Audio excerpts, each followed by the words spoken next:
आपण पाहताय news 18 Lokmat speed news या बुलेटिन मध्ये आपल्या सगळ्यांचं स्वागत। बघूयात अनेक महत्त्वाच्या बातम्यांचा वेगवान आढावा। सुरुवातीला क्रीडा विश्वातून एक महत्त्वाची बातमी। टोकियो ऑलिम्पिक मधील बॅडमिंटन स्पर्धेच्या सेमीफायनल मध्ये पीव्ही सिंधूचा पराभव झालाय।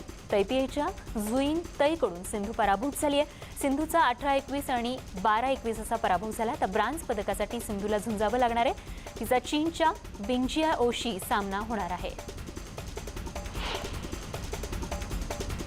रायगड जिल्ह्यातील महाड आणि पोलादपूर तालुक्यात अतिवृष्टीमुळे कोट्यवधींची वित्तहानी तसंच दरड कोसळून मोठी जीवितहानी देखील झाली। पूरग्रस्त भागात जनजीवन विस्कळीत झाले, तर परिस्थिती पूर्ववत करण्यासाठी प्रशासन आणि राज्य सरकार युद्ध पातळीवर काम करते। दरडग्रस्त भागातील मृतांच्या नातेवाईकांना मदतीचे धनादेश देण्यात आले, अशी माहिती पालकमंत्री आदिती तटकरे यांनी दिली आहे।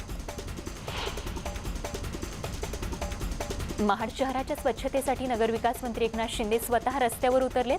ठाण्यासह विविध महापालिकांचे कर्मचाऱ्यांनी आवश्यक साधन सामग्रीच्या मदतीने महाडच्या स्वच्छतेला सुरुवात करण्यात आली। सोबतच शहराला स्वच्छतेसाठी वाढीव 1.5 कोटी रुपये देण्याची घोषणा देखील त्यांनी केली।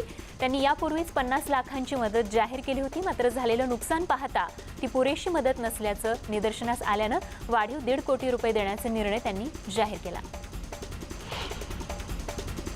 कोकण, सातारा, सांगली, कोल्हापूर यासह इतर भागात झालेल्या अतिवृष्टीमुळे शेतकरी उद्ध्वस्त झालाय। संकटात सापडलेल्या शेतकऱ्यांना आता सरकारच्या मदतीची आशा आहे। महापुरामुळे संकटात सापडलेल्या शेतकऱ्यांच्या राज्य सरकार कायम पाठीशी असल्याचं असा विश्वास जो आहे तो राज्याचे कृषी मंत्री दादा भुसे यांनी शेतकऱ्यांना दिलाय। पावसामुळे सातारा, रायगड आणि कोल्हापूर या जिल्ह्यांमधील प्रचंड नुकसान झालं असून अजूनही या जिल्ह्यातील गावं संपर्कहीन आहेत। सातारा जिल्ह्यातील प्रतापगडाला लागून असलेली 18 गावं अजूनही संपर्कात आलेली नाहीयेत, कारण इथे जाण्यासाठी रस्ताच उरलेला नाहीये। दरड कोसळल्यामुळे ही 35 गावं पूर्णतः संपर्कहीन झाली आहेत। त्यामुळेच या गावातील तरुणांनीच आता स्वतः पुढाकार घेत गावातील दरड बाजूला करण्याचं काम सुरू केलंय। या 35 गावांमधील गावकरी एकत्र येऊन गेली 7 दिवस दरड बाजूला करण्याचं काम करतायत। अतिवृष्टीमुळे रायगड जिल्ह्यातील वरण कुंभारकोंड इथे घराजवळ डोंगराला तडे गेल्यानं नागरिक भीतीच्या छायेखाली आहेत। गावातील काही शेतकरी आपली गुरं चरण्यासाठी गेले असता ही गोष्ट त्यांच्या निदर्शनास आली आहे। या ठिकाणी कधीही कोणतीही दुर्घटना घडू शकते, त्यामुळे शासनानं तातडीनं डोंगराची पाहणी करावी आणि लोकांचं स्थलांतर करावं, अशी मागणी इथल्या गावकऱ्यांनी केली आहे। मुख्यमंत्री उद्धव ठाकरे यांनी ऑनलाईन पद्धतीनं नागपूरमधील उड्डाणपुलाचं भूमिपूजन केलं। यावेळी त्यांनी केंद्रीय मंत्री नितीन गडकरींचं तोंड भरून कौतुक केलं। सोबतच रस्त्यांसंदर्भात असं तंत्रज्ञान द्या जे रस्त्यांना लवकर खड्डे पडणार नाहीत अशी सोय करेल, अशी विनंती मुख्यमंत्र्यांनी गडकरी यांना केली आहे। तर नागपूरमधील नवीन उड्डाणपुलाच्या भूमिपूजनाला केंद्रीय मंत्री नितीन गडकरी उपस्थित होते। या उड्डाणपुलाचा खर्च हा 146 कोटी इतका आहे। राज्याचे उपमुख्यमंत्री अजित पवार बारामती दौऱ्यावर आहे। सकाळी 6 वाजल्यापासून त्यांनी शहरातील विकास कामांची पाहणी केली। तसंच यावेळी चिपळूणमधील पूरग्रस्तांसाठी मदत पाठवण्यात आली आहे। तसंच दुधामधील भेसळीचं अचूक निदान करण्यासाठी एम्स-यू युनिट मशीन बारामती सहकारी दूध संघाला देण्यात आलाय। ज्येष्ठ नेते आणि शेकापचे माजी आमदार गणपतराव देशमुख यांच्यावर अंत्यसंस्कार करण्यात आलेत। गणपतराव देशमुख यांचा मुलगा पोपटराव देशमुख यांनी त्यांना मुखाग्नी दिली। यावेळी मोठ्या प्रमाणात ग्रामस्थ उपस्थित होते। गणपतराव देशमुख हे विधानसभेतील सर्वात अनुभवी आमदार होते। त्यांच्यावर 15 जुलैपासून उपचार सुरू होते। अखेर काल त्यांची प्राणज्योत मालवली। शरद पवारांनी गणपतराव देशमुखांना श्रद्धांजली वाहिली आहे। कष्टकरी, शेतकरी, शेतमजूर आणि उपेक्षितांच्या प्रश्नांवर सातत्यानं आवाज उठवणारे ज्येष्ठ नेते गणपतराव देशमुख यांच्या निधनाचं वृत्त हे अत्यंत दुःखद आणि क्लेशदायक आहे। महाराष्ट्राच्या 4 पिढ्यांच्या मतदारांशी घट्ट नाळ जोडलेला गणपतरावांसारखा लोकप्रतिनिधी खरंच विरळा म्हणावा लागेल, असं ट्विट शरद पवारांनी केलं आहे। बातमी नाशिकमधून। नाशिक जिल्ह्यात 8वी ते 12वीच्या शाळा सुरू होऊन अवघे 15 दिवस झाले आणि असं असताना 5 शाळांमध्ये शिक्षक आणि विद्यार्थ्यांना कोरोनाची लागण झाली। त्यामुळे या शाळा तुर्तास बंद करण्यात आल्या। तर पालकमंत्री छगन भुजबळ यांनी तातडीनं घेतलेल्या बैठकीत 5 तालुक्यांमधील शाळांचा आढावा घेतला। जिल्ह्यातील 335 शाळांमधील 58 शाळांच्या तपासणीचा अहवाल अजून येणं बाकी आहे आणि तो आल्यानंतर या शाळांबाबतही निर्णय होणं अपेक्षित आहे। बातमी पुण्यातून. पुण्यात सध्या कोरोनाचे 2577 इतके सक्रिय रुग्ण असून बरे होणाऱ्या रुग्णांचं प्रमाण हे बाधित होणाऱ्या रुग्णांपेक्षा अधिक आहे. शुक्रवारी 236 रुग्ण बाधित झाले तर 243 रुग्णांना डिस्चार्ज देण्यात आलाय. तसंच शहरातील 5 रुग्णांचा मृत्यू झालाय तर त्यापैकी 2 रुग्ण हे शहराबाहेरील असल्याचं कळतंय. तर दुसरीकडे पुण्यात रात्री 8 पर्यंत दुकानं खुली ठेवण्यास आणि वीकेंड लॉकडाऊन हा केवळ रविवार पुरताच ठेवण्यास अजित पवार सकारात्मक असल्याचंही बोललं जात आहे. बातमी बीडमधून. बीडमध्ये कोरोनाचा धोका आणखीन वाढलाय. बीडमध्ये 200हून अधिक रुग्णांची भर पडली आहे. त्यामुळे रुग्णसंख्या कमी करण्याचं मोठं आव्हान प्रशासनासमोर आहे. लग्न सोहळे, आंदोलनं आणि सार्वजनिक कार्यक्रमांमुळे हे प्रमाण वाढलंय. त्यामुळे आष्टी, पाटोजा, शिरूर, गेवराई या 4 तालुक्यांमध्ये निर्बंध वाढवण्यात आलेत. गेल्या आठवड्याभरात बीडमध्ये 1800 रुग्ण सापडले आहेत. बीडनंतर बातमी सांगलीमधून. सांगली जिल्हा कोरोनाचा हॉटस्पॉट होत चाललाय. त्यातच महापूर आणि अनेकांचं करण्यात आलेलं स्थलांतर त्यामुळे कोरोनाच्या संख्येत आणखीन भर पडण्याची शक्यता आहे. तसंच विनाकारण बाहेर पडणाऱ्यांची संख्या वाढली आहे. त्यामुळे लोकांना कोरोनाचा विसर पडत असल्याचं चित्र आहे आणि त्यामुळे दररोज जिल्ह्यात 800 ते 1000 रुग्ण सापडत आहेत.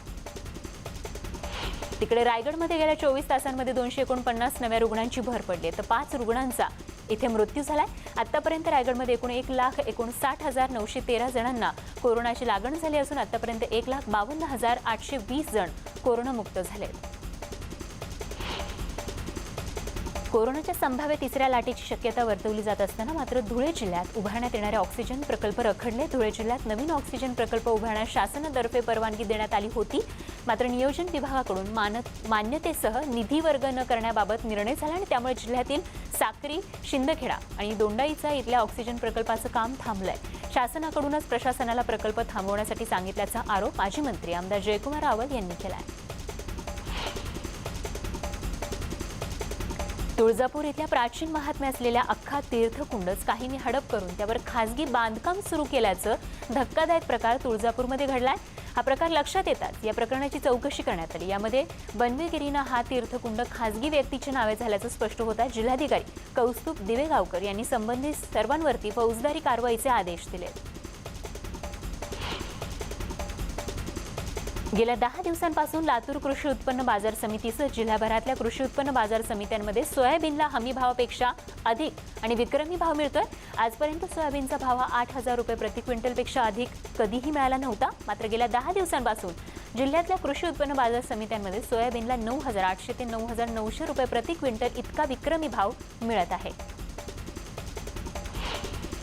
वाशिम जिल्ह्यातली बातमी आहे. वाशिम जिल्ह्यातील प्राथमिक शिक्षकांच्या वेतनाची प्रक्रिया ही अतिशय किचकट आणि वेळखाऊ होती आणि त्यामुळे वेतन मिळण्यास दिरंगाई होत होती. मात्र आता ही पद्धत मोडीत काढत वाशिम जिल्हा परिषदेनं CMP प्रणाली सुरू केली. ही प्रणाली सुरू करणारी वाशिम जिल्हा परिषद राज्यातली पहिली जिल्हा परिषद ठरली आहे. या प्रणालीमुळे जिल्ह्यातील 4,000 शिक्षकांना एका क्लिकवर दर महिन्याचं वेतन मिळणार आहे. बीडमध्ये विविध मागण्यांसाठी शालेय पोषण आहार कामगार महिलांनी जिल्हाधिकारी कार्यालयावर धडक मोर्चा काढत आंदोलन केलं. यावेळी शालेय पोषण आहार कामगारांना नियमित दरमहा 12 महिने मानधन मिळावं. तामिळनाडूच्या धर्तीवर शालेय पोषण आहार कामगारांना 11,000 रुपये प्रतिमाह मानधन मिळावं. विद्यार्थ्यांना शाळेतच पोषण आहार शिजवून दिला पाहिजे. सोबतच शालेय पोषण आहार कामगारांना शासकीय सेवेत कायम करा. या मागण्यांसाठी कामगार महिलांनी बीडच्या जिल्हाधिकारी कार्यालयावरती हा धडक मोर्चा काढला होता. बीड पोलीस दलातील कर्मचाऱ्यांच्या बदल्यांची प्रक्रिया गेल्या 2 महिन्यांपासून चर्चेचा विषय ठरली होती. अखेर या बदल्यांना मुहूर्त मिळालाय. 350 पोलीस कर्मचाऱ्यांच्या बदल्यासाठी पोलीस मुख्यालयात मुलाखती घेण्यात आल्या. यावेळी अनेकांनी स्थानिक गुन्हे शाखा मिळाव्यासाठी विनंती केली होती. मात्र एकाही कर्मचाऱ्याला स्थानिक गुन्हे शाखेत संधी मिळालेली नाही. त्यानंतर प्रत्येकांना 3 पर्याय देण्यात आले होते. त्या पर्यायांप्रमाणे 308 पोलीस कर्मचाऱ्यांची यादी प्रसिद्ध करण्यात आली तर 42 पोलीस कर्मचारी जे आहेत ते प्रतीक्षेत आहेत. नाशिकमधील शरणपूर रोड तसंच गोविंदनगर भागात गुलमोहरची 3 झाडं पडल्याची घटना घडली आणि त्यामुळे 4 चाकी आणि दुचाकींचं मोठं नुकसान झालंय. झाडाचा बुंधा भुसभुशीत झाल्यानं झाडं कोसळल्याचा प्राथमिक अंदाज वर्तवला जातोय. चंद्रपूर जिल्ह्यातील मूल तालुक्यातल्या केळझर लगतच्या जंगलात प्रेमी युगुलानं गळफास घेऊन आत्महत्या केल्याची घटना घडली आहे. जवळपास 10 दिवसांनी ही घटना उघडकीस आली आहे. घटनास्थळी या युगुलाचा मृतदेह कुजलेल्या अवस्थेत सापडलाय. तसंच घटनास्थळी एक दुचाकी आढळली आहे तर प्रेमविवाहाला घरच्यांचा विरोध असल्यानं त्यांनी आत्महत्या केल्याचं बोललं जात आहे. अमरावतीमध्ये एकाच घरात एक नव्हे तर तब्बल 22 कोबरा आढळले. दिवसभर रेस्क्यू ऑपरेशन नंतर हे सगळे साप पोहरा जंगलात सोडण्यात आले. मंगेश सायंके हे कुटुंबियांसह काही दिवसांसाठी बाहेरगावी गेले होते आणि गुरुवारी परतल्यानंतर त्यांना घराच्या दाराजवळ सापाची कात दिसली आणि त्यानंतर तातडीनं त्यांनी वसा संस्थेचे ॲनिमल्स रेस्क्युअर जे आहेत भूषण सायंके यांच्याशी संपर्क साधला आणि त्यांना पाचारण केलं आणि त्यानंतर त्यांनी या सापांना पकडून त्यांच्या अधिवासात सोडले. भुसावळमधील वरणगाव इथल्या भवानीनगरमधील रानात चरण्यासाठी गेलेल्या बकऱ्या घरी परतत असताना त्यांच्यासोबत एक हरिणी देखील गावात पोहोचल्याचं बघायला मिळालं. ही बाब लक्षात येताच वन कर्मचाऱ्यांच्या मदतीनं या हरणाला पुन्हा जंगलात सोडण्यात आले. शेळ्यांसोबत आलेलं हरिण माणसांना पाहून सैरभैर झालं आणि ते एकाच्या घरातही घुसलं. तर वनपाल ललित गवळी यांनी या हरणाला जंगलात सुरक्षित स्थळी सोडलंय. सोलापुरातील कोंडी आणि अकोली काठी या गावात बिबट्यानं ग्रामस्थावर हल्ला केला. भारत गवळी यांच्यावर बिबट्यानं हल्ला केला. गेल्या 15 दिवसांपासून बिबट्याची दहशत सुरू आहे. वन विभागाचे अधिकारी गेल्या 5 दिवसांपासून बिबट्याचा शोध घेत आहेत. बिबट्यामुळे ग्रामस्थांमध्ये सध्या भीतीचं वातावरण आहे. राज्य सरकारने इलेक्ट्रिक वाहन धोरणाला नुकतीच मान्यता दिली असून मुंबई महानगर प्रदेशात एकूण 1,500 चार्जिंग केंद्र उभारण्यात येणार आहेत. यापैकी नवी मुंबई पालिकेनं 40 केंद्र उभारण्याचा निर्णय घेतलाय. यातील 20 केंद्रांसाठी 5 इच्छुक कंपन्यांनी रस दाखवला असून एका कंपनीची निविदा स्वीकारली जाणार आहे. यातील पहिल्या 20 केंद्रांना सरकारचं अनुदान मिळणार आहे. मात्र त्यानंतरची 20 केंद्र विना अनुदान तत्वावर उभारण्यास तयार आहेत. पहिले 20 केंद्र 2 ते 3 महिन्यात सुरू होण्याची शक्यता आहे. पोलीस दलातील कर्मचारी वरिष्ठ अधिकाऱ्यांना अथवा लोकप्रतिनिधींना सॅल्यूट मारताना आपण नेहमी पाहत असतो. मात्र राज्याच्या महिला आणि बालविकास मंत्री यशोमती ठाकूर यांनी आज चक्क आपल्या ताफ्यातील वाहन चालक किन्हाके यांना सॅल्यूट मारला. मारुतीराव किन्हाके 1989 मध्ये पोलीस दलात रुजू झाले होते. मारुतीराव यांची आज सेवानिवृत्ती आहे. कारकिर्दीच्या शेवटच्या दिवशी ठाकूर यांनी त्यांचं औक्षण करून तसंच त्यांना शाल श्रीफळ देऊन त्यांचा गौरव केला.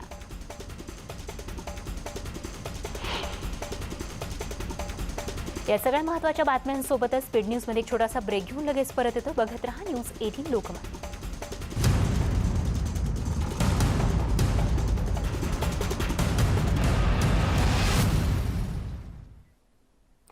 आपण पाहताय न्यूज 18 लोकमत. स्पीड न्यूजमध्ये आपल्या सगळ्यांचं पुन्हा एकदा स्वागत. बघत आणखीन काही महत्त्वाच्या बातम्यांचा वेगवान आढावा. पंतप्रधान नरेंद्र मोदींनी सरदार वल्लभभाई पटेल राष्ट्रीय पोलीस अकादमीतील प्रशिक्षणार्थी IPS अधिकाऱ्यांशी संवाद साधला. व्हिडिओ कॉन्फरन्सिंगच्या माध्यमातून मोदींनी संवाद साधत अधिकाऱ्यांशी चर्चा देखील केली. यावेळी बोलताना तुमच्यासारख्या तरुणांवर मोठी जबाबदारी असल्याचं मोदींनी म्हटलंय. एकीकडे आसामनं शुक्रवारी मिझोरममधील पोलीस अधिकाऱ्यांना नोटीस पाठवली तर तिथेच दुसरीकडे मिझोरमनं चक्क आसामच्या मुख्यमंत्र्यांविरुद्ध गुन्हाच दाखल केल्याचं जाहीर केलंय. ज्या दिवशी गोळीबाराची घटना घडली म्हणजे 26 जुलैला आसामचे मुख्यमंत्री आणि इतर 6 अधिकाऱ्यांविरुद्ध खुनाचा गुन्हा दाखल करण्यात आल्याची माहिती मिझोरम प्रशासनाकडून देण्यात आली आहे.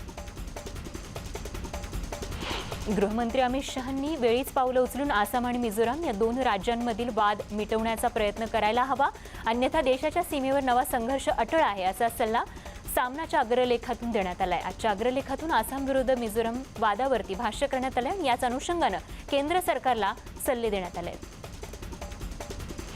गेले 3 दिवस कोसळणाऱ्या पावसानं दिल्लीकरांना उकाड्यापासून काहीसा दिलासा दिलाय. मात्र तिकडे हरियाणा आणि उत्तर प्रदेशात पावसाचा कहर सुरू असून यमुनेच्या पाणी पातळीत मोठी वाढ झाली. त्यामुळे दिल्लीसमोर आता महापुराचं संकट उभं राहिलंय.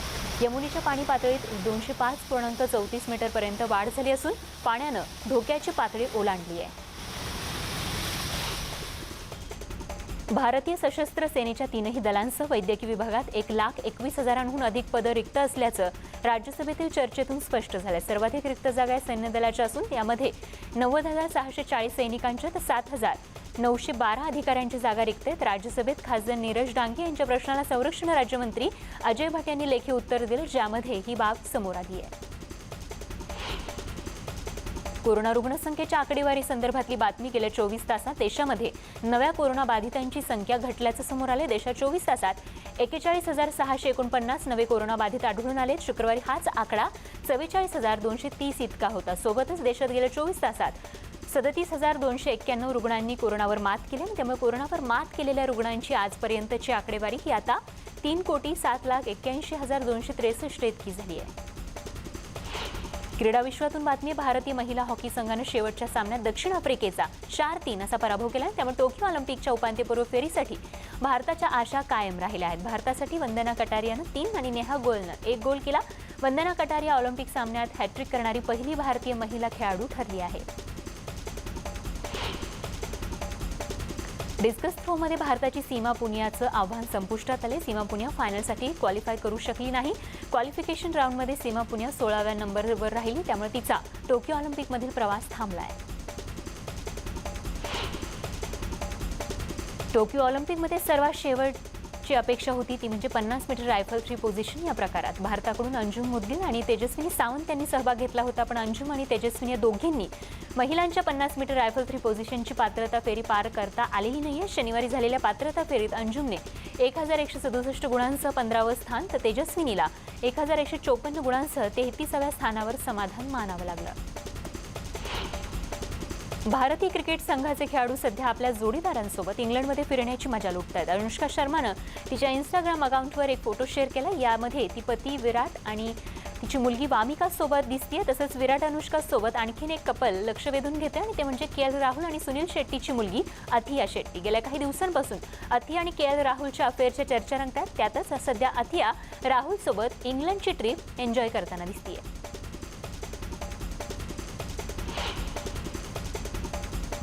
आणि या सगळ्या महत्त्वाच्या बातम्यांसोबतच स्पीड न्यूजमध्ये वेळ झाली इथेच थांबण्याची. जाता जाता महत्त्वाची आठवण, मास्क लावा, काळजी घ्या आणि सुरक्षित राहा. ताज्या बातम्यांसह लगेच परत येतो. बघत राहा न्यूज 18 लोकमत.